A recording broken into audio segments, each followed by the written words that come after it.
नमोस्तु पौर्वाणिक स्वाध्याय बेलायाम श्रीमद् शुद्ध भक्ति का सरगम करो में हम।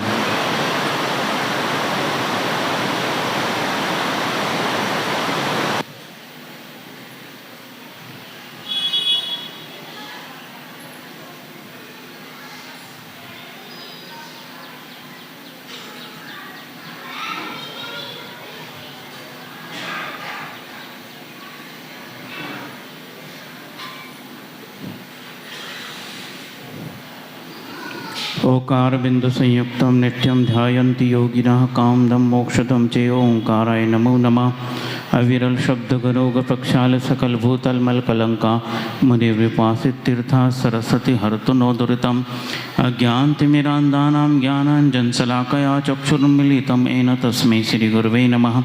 परम गुरुभ्यो नमः। परम्पराचार्य गुरुभ्यो नमः। सकल कलुषविध्वंसकम् श्रीशां परिवर्तकं धर्म संबंधकं भव्यजीव मन प्रतिबोधकारकम् इदं शास्त्रं श्री आत्मानुशासन नामधेयमस्य मूलग्रंथकर्तारस्य सर्वज्ञदेवाः तदुत्तरग्रंथकर्तारस्य गंधर्वदेवाः प्रतिगंधर्वदेवाः तेषां वचनोसारमासाद्य श्रीमदाचार्य प्रवर श्री गुणभद्रदेवैर्विरचितं मंगलं भगवान् वीरो मंगलं गौतमो गणी मंगलम कुंद कुंदाद्यो जैन धर्मोस्तु मंगलम सर्वमंगलमांगल्यम सर्वकल्याणकारकं प्रधानं सर्वधर्माणां जैनम जयतु शासनं कोटिशतं द्वादशैव कोट्यो लक्षाणशीतिस्तदिकानि चैव पंचाशदष्टौ च सहस्रसंख्यामेतच्छतं पंचपदं नमामि।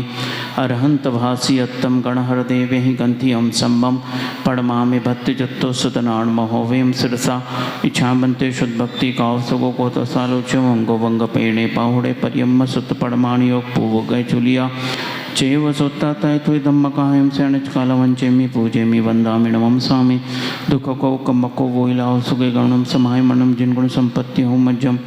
नमोस्तु पौर्वाणिक स्वाध्याय बेलायाम श्रीमदाचार्य भक्ति का सरगम करो में हम।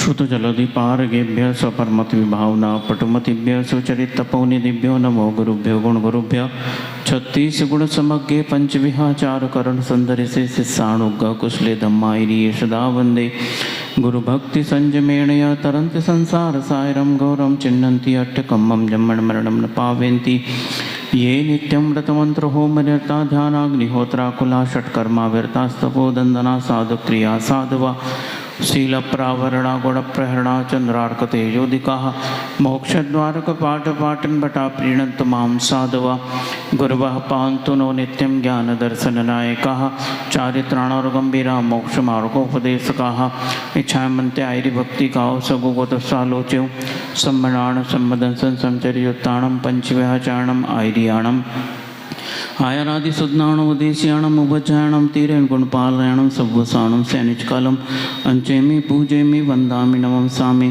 दुख को कमको बोहिलाव सुखी गणम समाय मनम जिनगुण संपत्ति हो मज्जम।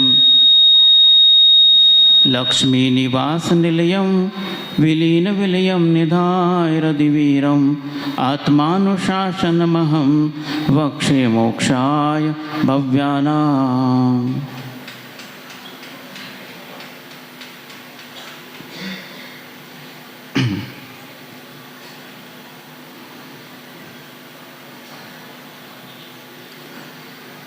इस संसार में संसारी प्राणी को आखिर दुख किसने दिया है? यह दुख जो उसे मिला है वो कहाँ से उत्पन्न हुआ है? ऐसा कौन सा पदार्थ है जो इस संसारी प्राणी को दुख दे रहा है? अथवा इस संसारी प्राणी को जब भी सुख मिलता है वो सुख कहाँ से उत्पन्न हुआ है? वो किसने दिया है? ऐसा कौन सा पदार्थ है?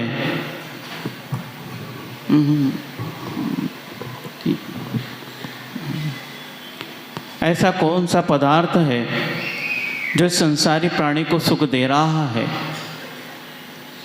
कल नहीं परसों इसी बात की चर्चा हुई थी कि अज्ञानी प्राणी सुख दुख के निमित्त को पर वस्तुओं को मान लेता है कि पर वस्तुओं से सुख अथवा दुख मिलता है। जब ठोकर लगती है तो पत्थर से दुख मिला है, अथवा जब कांटा लगता है तो ऐसा लगता है इस कांटे ने दुख दिया है।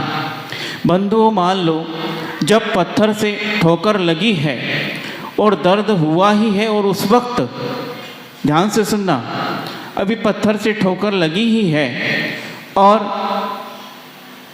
अचानक बहुत खुशखबरी, जिसको आप सालों से आप उसका इंतज़ार कर रहे थे, और अचानक आपके कानों में उसी वक्त पड़े जिस वक्त ठोकर लगी है। सही बताना, दर्द महसूस होता है कि नहीं है? क्यों नहीं होता? कहाँ चला गया दर्द? पत्थर से ठोकर तो लगी है, लेकिन उसी वक्त कोई खुशखबरी सुनने में आ गई तो वो दर्द महसूस नहीं होता है। इसका अर्थ ही है पत्थर से ठोकर लगने के बाद दर्द नहीं होता है। कांटा लगा उसी वक्त इसी प्रकार का कोई घटना घट जाए, कांटे का दर्द महसूस नहीं होता है, थोड़ी राहत मिलती है। इसी प्रकार मान लो आपको कोई बहुत स्वादिष्ट व्यंजन जो बहुत पसंद है और आपने बहुत रुचि से उसे बनवाया है, उसकी खुशबू को पाकर ही आपका जो है मन प्रफुल्लित है और ऐसा लग रहा है कि पूरा का पूरा निपटा जाएंगे। समझ रहे? निपटा ना, पूरा खा लेंगे। और थाली परोस दी है और उसको मुख में रखा ही है, और अचानक सेठ जी को खबर आ गई दुकान लुट गई है। क्यों सेठो? अब क्या होगा? वो जो अंदर गया उसका स्वाद महसूस नहीं हो रहा है, उसकी गंध ने आपको अभी तक प्रफुल्लित कर दिया था और आपके भाव बिल्कुल उसको खाने के थे ही, वो मुख में चला भी गया।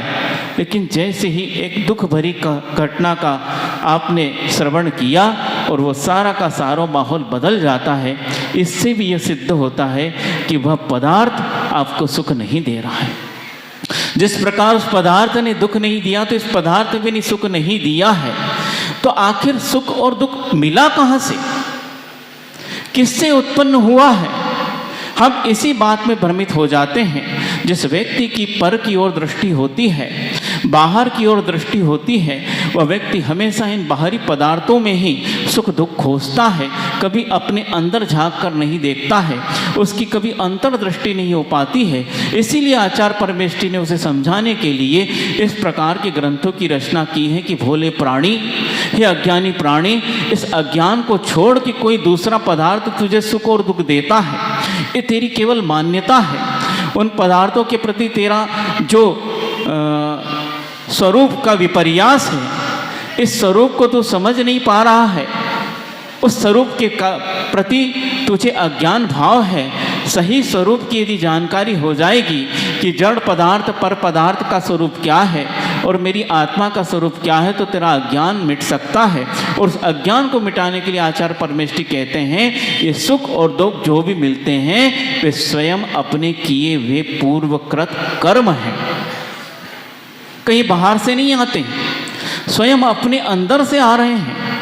कोई बाहर से इस प्रकार देने वाला कोई व्यक्ति नहीं है। यदि ऐसा व्यक्ति होता, कई लोगों की धारणा है भगवान देते हैं, अन्य जगह तो ये धारणाएं बहुत प्रचुर मात्रा में प्रचलित है, लेकिन कई जैन दर्शन को जानने वाले, उसको मानने वाले, उसका आराधना करने वाले भी कई लोग भगवान ने ये सब किया है। बंधु, यदि भगवान ये सब कार्य करता तो इस संसार में भगवान जैसा नीच व्यक्ति कोई नहीं होता। महाराज जी कैसा कह रहे हो, बुरा मत मानना, ये आपकी धारणा पर कह रहा हूँ। क्यों? क्योंकि संसार में कितने लोग दुखी हैं। आप जाकर देखो झुग्गी झोपड़ियों में जाकर, आपके नगर में भी कई झुग्गी झोपड़ियाँ होगी, कैसे कैसे वो रह रहे हैं। जब बरसात आती है तो उनकी छत टपकती है, अब जब ठंड आती है तो ऐसा कोई स्थान नहीं होता जिससे हवा अंदर प्रवेश नहीं कर रही है, सब दूर खुला है। वे सब दुख सहन कर रहे हैं। यदि भगवान ने दुख दिया है तो भगवान जैसा पापी कोई मिलेगा इस संसार में? बोलो। और किसी किसी को बहुत सुख दे रहा है। वो किसी कवि ने लिखा है, अब उसके पंक्ति तो याद नहीं आ रही है, भावार्थ याद आ रहे हैं कि वर्षा ज़्यादा कहाँ होती है? कहाँ होती है? रेगिस्तान में? क्यों नहीं होती? जबकि रेगिस्तान में पानी की कितनी किल्लत है। सबसे ज़्यादा आवश्यकता तो रेगिस्तान की है। राजस्थान का जो रेगिस्तान वाला जो स्थान है, सुनते हैं वहाँ वर्षा बहुत कम होती है। वर्ष में 10-15 इंच हो जाए बहुत बड़ी बात है। इंच तो ज़्यादा कह दिया, सेंटीमीटर हो जाए तो बहुत बड़ी बात है। बहुत किल्लत होती है। तो वहाँ जहाँ ज़्यादा आवश्यकता है वहाँ बरसात नहीं हो रही है। कहाँ होती है? जहाँ समुंदर होता है बरसात वहाँ ज़्यादा अधिक होती है, समुंदर वाले इलाके में। जबकि वहाँ पानी तो है, फिर भी पानी बरस रहा है। तो जहाँ जो वस्तुएं वहीं जाकर गिरती है। तो ऐसे ही कहते हैं कि भगवान भी जिसके पास ज़्यादा है वहीं पर कृपा करते हैं, ऐसा लोग बोलते हैं इन पंक्तियों को सुनकर। तो बंधु, ये सब तुम्हारी गलत धारणा है, अज्ञान है। इसी के कारण हम स्वरूप को सही समझ नहीं पा रहे हैं और भगवान पर भी सच्ची श्रद्धा नहीं रख पा रहे हैं और उसे बहुत बड़ा व्यापारी समझ लिया है हमने भगवान को कि सब कुछ लेन देन वही कर रहा है। यही गलत धारणा है। अपना स्वयं का किया हुआ कर्म, किसी दूसरे का भी नहीं।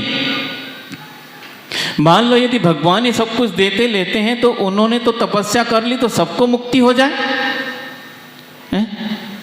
उनने तपस्या कर ली और मुक्त हो गए। तो वो यदि मान लो वो कुछ लेते देते तो उनकी तपस्या से ही हम सबको मुक्ति भी मिलना चाहिए।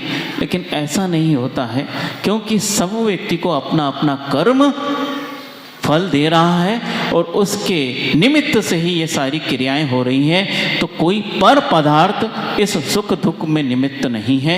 सुख मिल रहा है तो उसका भी कारण अपना किया कर्म है और दुख मिल रहा है तो उसका भी किया गया कारण अपना ही कर्म है।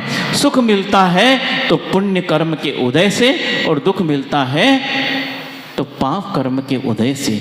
ये पुण्य और पाप दोनों ही इस दुनिया को नचा रहे हैं और आप नाच रहे हो। इस पुण्य और पाप के खेल में ही पूरी की पूरी दुनिया नाच रही है। और जो व्यक्ति पाप से घबराता वो पुण्य चाहता है और लेकिन पुण्य का कभी कार्य नहीं करता है।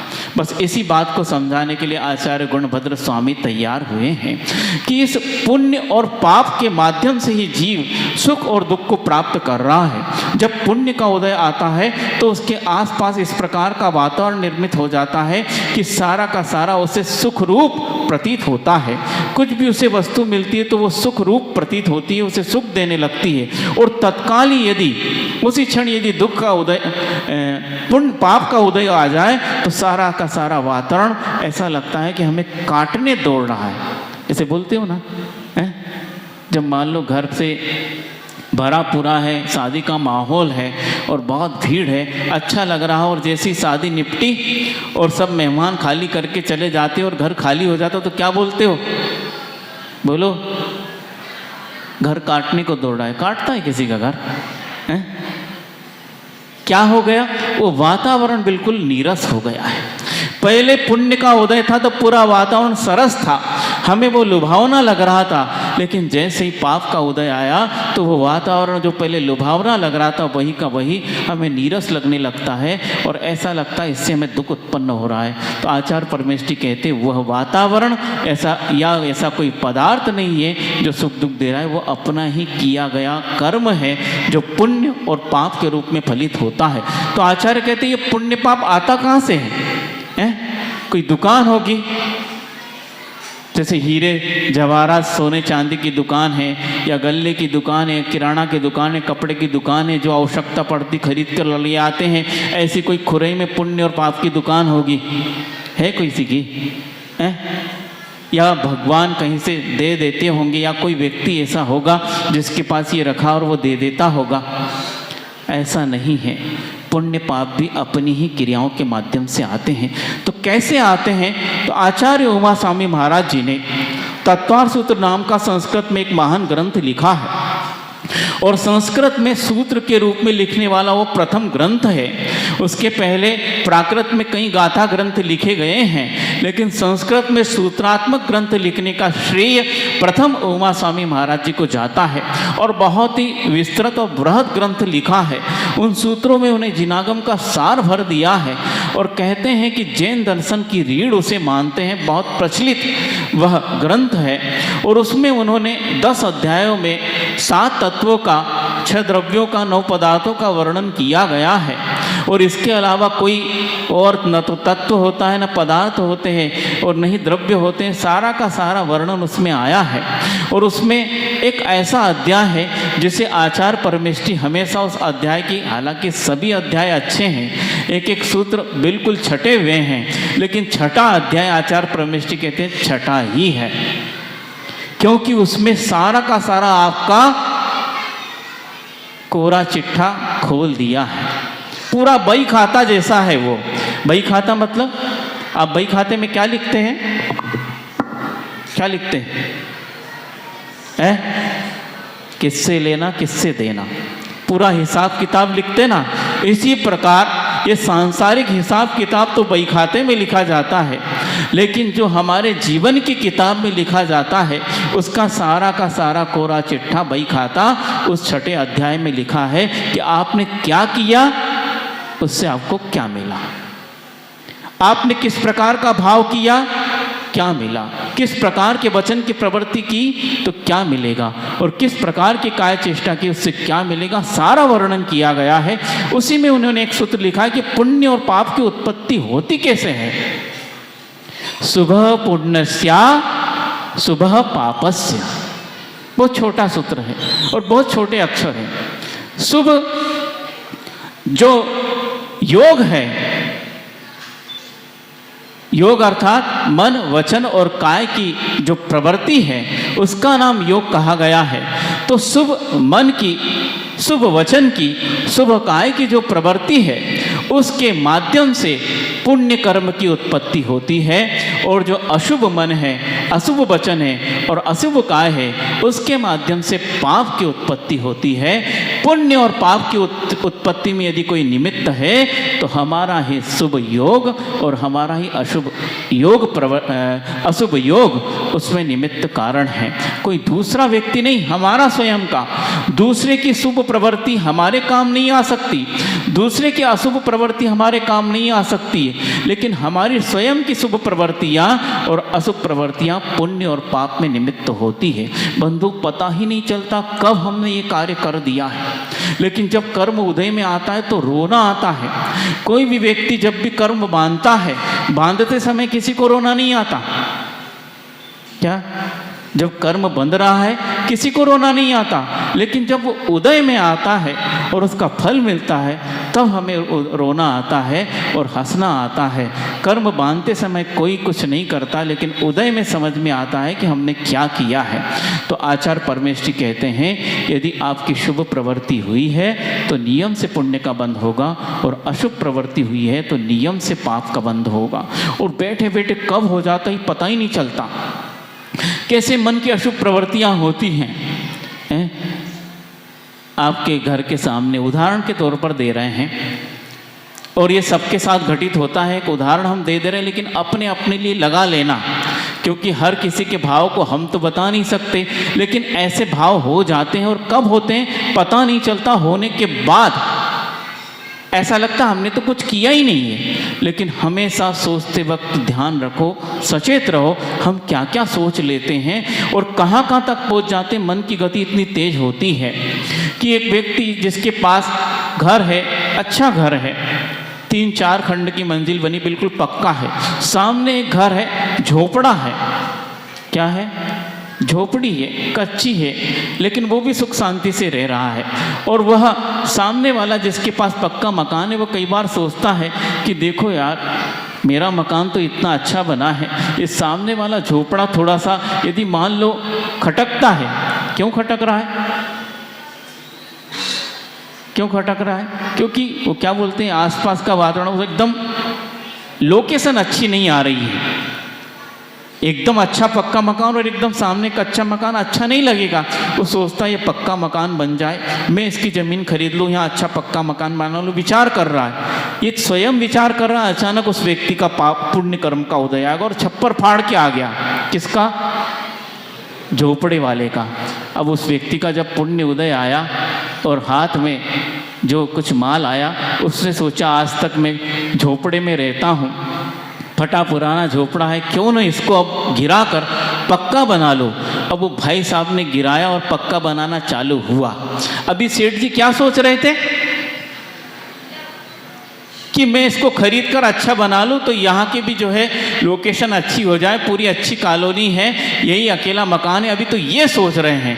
अब मान लो उस व्यक्ति ने इस प्रकार का कार्य कर दिया, अब भाव बदल गए। क्या हो गए? अरे ये कहाँ से हो गया? अभी तक तो मेरा मकान अच्छा कॉलोनी में था, अब इसका मकान अब तो नया लेटेस्ट डिजाइन आ गई। लेटेस्ट बोलते ना है, कई बार मोबाइल का लेटेस्ट वर्जन आ जाता है। भले ही उस व्यक्ति ने 1 लाख का मोबाइल खरीदा, लेकिन मान लो 50,000 में कोई लेटेस्ट डिजाइन आ जाती है तो वो 50,000 का अच्छा लगता है, अपने लाख का अच्छा नहीं लगता। लगता है 1 साल पुराना हो गया है, मॉडल पुराना हो गया। ऐसी दृष्टि तो है हमारी और हम सोचते रहते हैं इस प्रकार का। अब वो सेठ जी सोच रहे हैं, अरे ये कहाँ से इसको आ गया है, इस प्रकार का इसका पुण्य कैसे उदय में आ गया, क्यों आ गया? अभी तक तो मेरा मकान था, सब लोग देखने आते थे, अब ये व्यक्ति भी इस प्रकार का इतना अच्छा मकान बना रहा है, नई नई डिजाइन डाल रहा है। हे भगवान, ऐसा हो, कैसा हो कि इसका मकान गिर जाए। इसकी वो उस बनाने वाले से भी सेटिंग करने लगते हैं। जो इंजीनियर बना रहा, थोड़ा पैसा खिला के थोड़ा माल जो है ऐसे ही वैसे ही वापरना, तो थोड़ी दिन में जो है 1 आध बरसात में गिर जाए, ऐसा हो जाए। और यह धीरे धीरे सोचते हैं। सोचते हो कि नहीं भैया? किस किस प्रकार के भाव आते रहते हैं। उसका अच्छा नहीं होना चाहिए, बस इस प्रकार का वो मन से निकलता जाता है कि ऐसा उसको क्यों मिल गया, उसको नहीं मिलना चाहिए था, हमारे को ही मिलना चाहिए था। इस प्रकार मन के द्वारा अशुभ चिंतन करते चले जाते हैं और कहाँ तक करते चले जाते हैं उसका कोई आर पार नहीं है।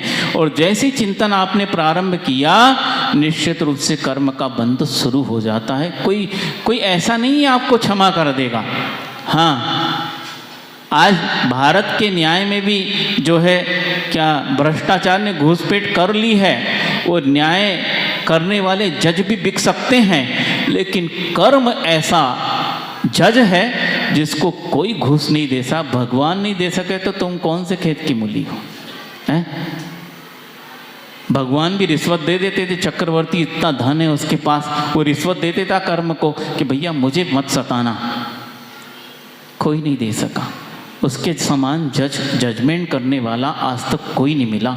वो बिल्कुल निष्पक्ष होकर न्याय करता है, चाहे भगवान भी हो चाहे शैतान भी हो, उन्होंने किसी को नहीं छोड़ा। जिसने जैसा कर्म किया वो उस प्रकार का फल मिलता ही है। तो इस प्रकार हम मन से विचार करने लगते हैं और मन से उस व्यक्ति के बारे में बुरा बुरा सोचने लगते हैं। उसको इस प्रकार का नहीं मिलना चाहिए। कई लोग जब मंदिर में आते, हालांकि होता है, बुरा नहीं मानना, बता दे, बोलो। अब मान भी लोगे तो क्या कर लोगे? बोलो, क्या कर लेंगे? हमें कुछ बोल दोगे, हम सुन लेंगे। हम तो इसीलिए बैठे हैं क्योंकि हम समझ गए हैं कि पाप और पुण्य कहाँ से आता है। सुनकर इधर सुना, इधर निकाल दिया। जिस प्रकार प्रशंसा के शब्द सुनकर निकाल देते हैं, अप्रशंसा के शब्द भी निकाल देंगे। शब्द तो शब्द है, उसमें हमारी धारणा ये प्रशंसा है और ये निंदा है। तो जब मंदिर में आए हैं, भगवान तो दिख रहे हैं, लेकिन कोई बहुत अच्छा सजा धजा और अच्छे अच्छे लेटेस्ट डिजाइन के जेवर और पहन कर सोने के सब आ जाएं, अब नज़र चली गई। कहाँ से इनके पास आ गए? ये तो बिल्कुल लेटेस्ट डिजाइन के आ गए।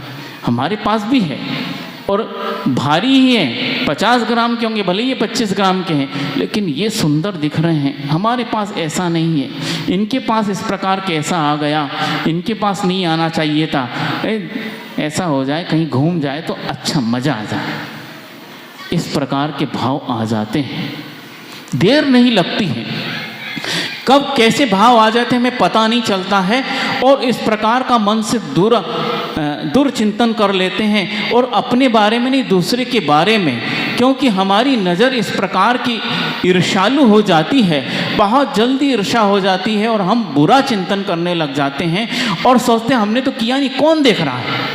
अच्छा, ये भी उनसे बिल्कुल बोलेंगे तो बिल्कुल ऐसे कैसे बत्ती सी पूरी की दिख जाए, इतनी अच्छी सी बात करेंगे, लेकिन अंदर क्या चल रहा है उसको भी पता नहीं, और वो ऐसे बने रहते हैं कि हम तो कुछ कर नहीं रहे। मन को किसने देखा है? तुम्हारे मन को किसी ने नहीं देखा, कर्म तो देख रहा है, और वो बिल्कुल आपको उसी प्रकार का फल देगा। ये विद्यार्थी भी आज बैठे हैं, बच्चे लोग पूजन करने आए हैं, विद्यार्थी की बात बता दे, सुन रहे हो? क्यों बच्चों, सुन रहे ना?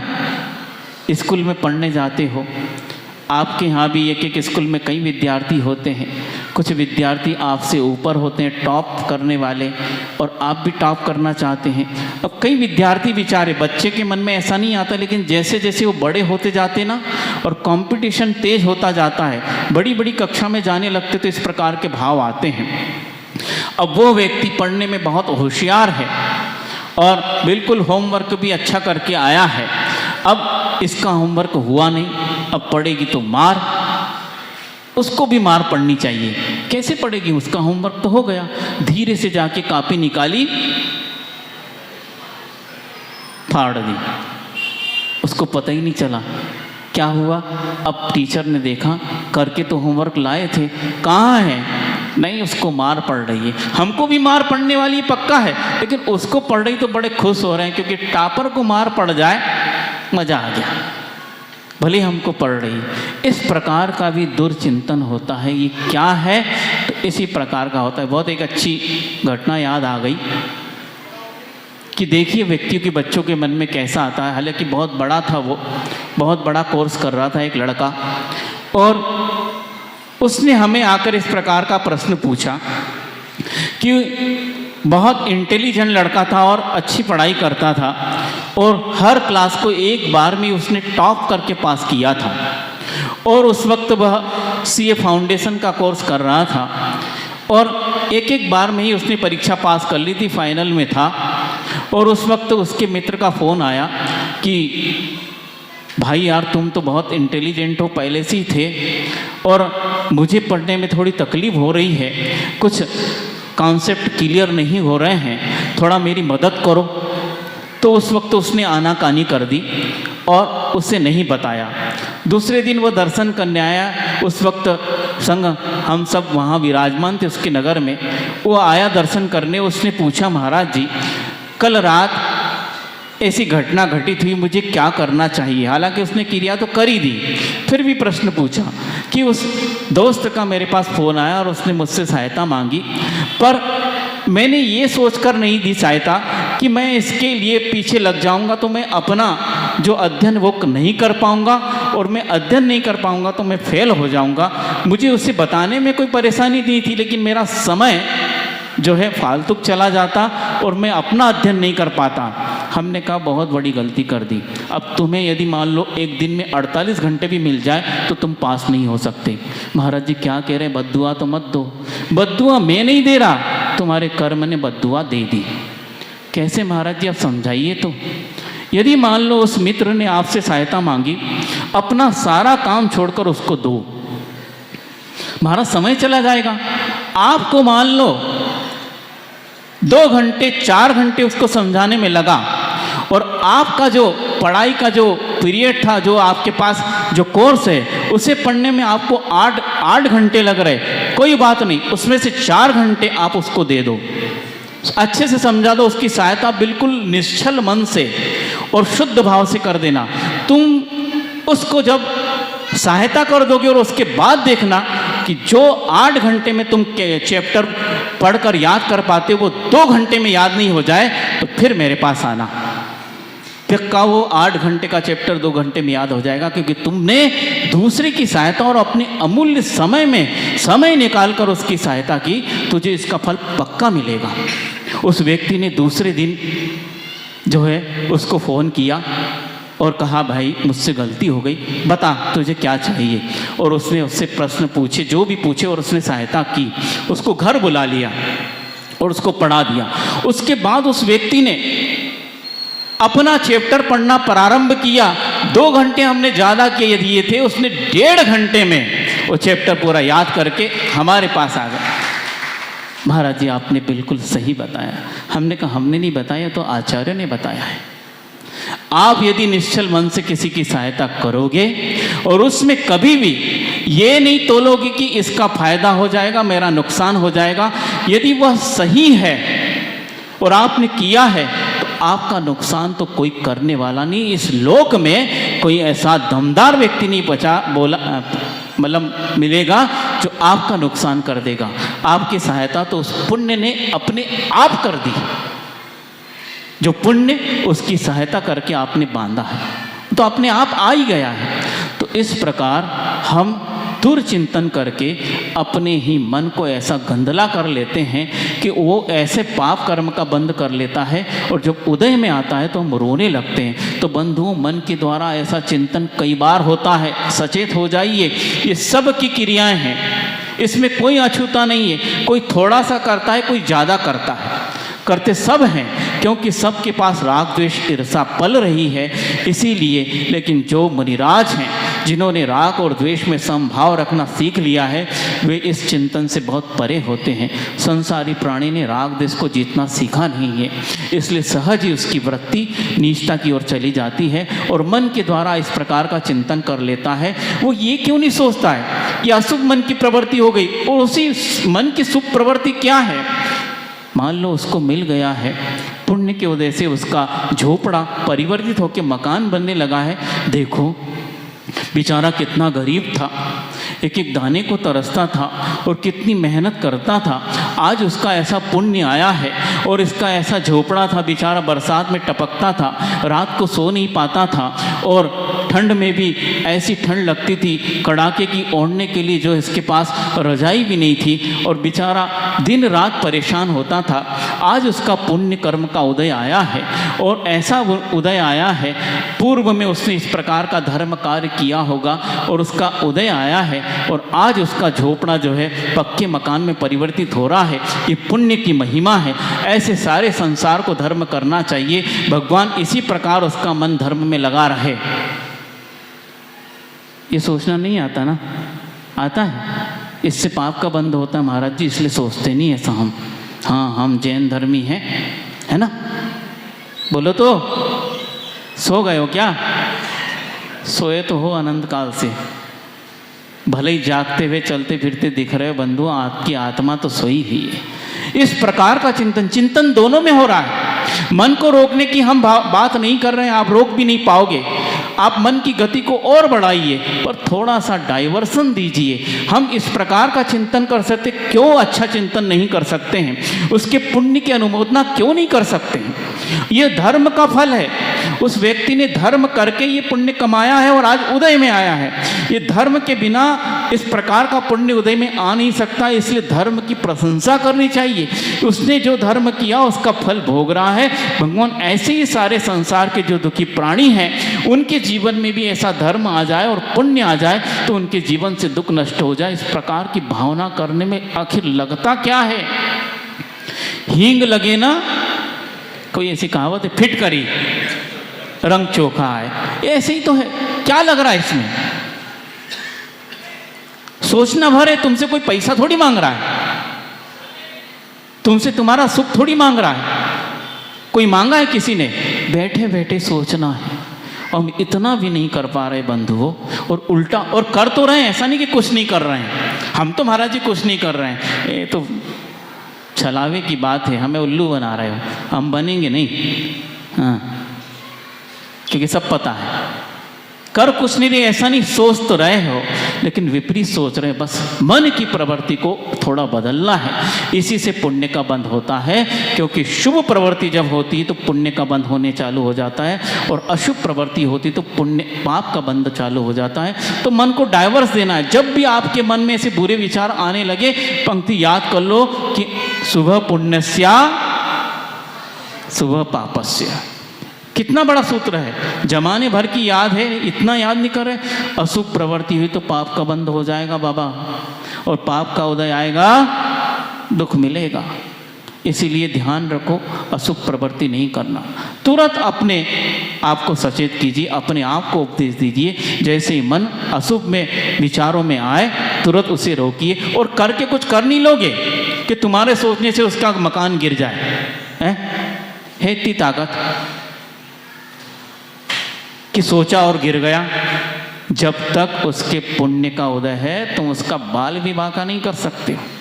हाँ, इसलिए तुम्हारे सोचने से कुछ होने जाना नहीं, फोकट में। एक बहुत अच्छी कहावत याद आ गई, पूज्य बड़े महाराज जी के मुख से कई बार सुनते हैं, पूज्य आचार्य महाराज ने भी कई कही है, और उस इलाके में कर्नाटक में ये बहुत चलती होगी, इधर भी चलती है। कहावत बहुत बड़ी नहीं है लेकिन उसका अर्थ बहुत बड़ा है और आज काम आ सकता है।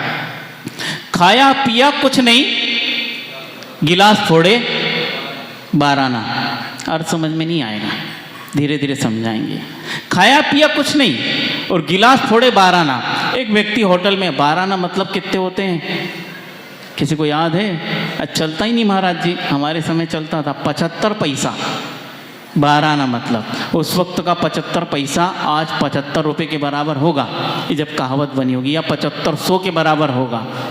तो क्या होता है, एक व्यक्ति होटल में गया और उसको भूख तो लगी थी, पर वो पढ़ रहा था, बहुत सारा आइटम था कि क्या खाऊं क्या ना खाऊं, बहुत सारा लिखा है, सब पे मन जा रहा था, ये बुला लो, ये नहीं ये बुला लो, ये नहीं ये बुला लो। उसने कहा पहले तो एक गिलास पानी लाओ।